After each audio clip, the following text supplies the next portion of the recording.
with Vineland, the reason I loved this book is because there is a real human story here. There is a real family drama at the heart of this.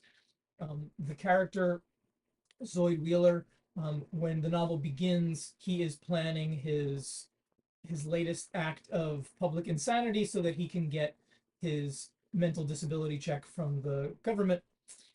And while this is obviously a crazy premise for a story, and it's on the book jacket, the version I have, um, the structure of this novel is such that there's not really much forward progression in it.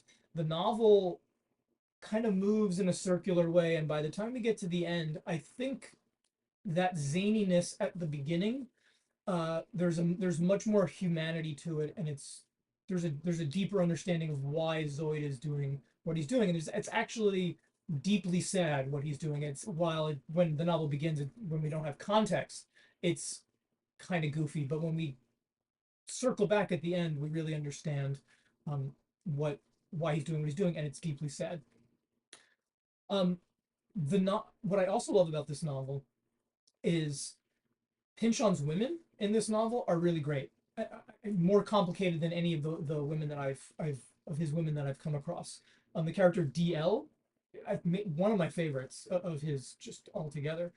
She is a really interesting character. Highly recommend reading just for her sections alone. And then Pynchon's, and then Zoid Wheeler's daughter Prairie is also a really fully fleshed out, relatable character.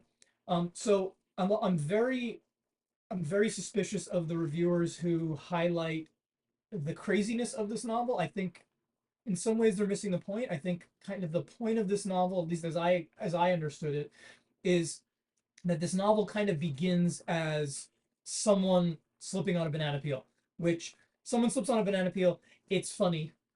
It's funny because we cut away. But the longer we stay with that person who has slipped on a banana peel and we see them on the sidewalk and they're crying and they're in pain and they needed medical attention, it starts to become more serious.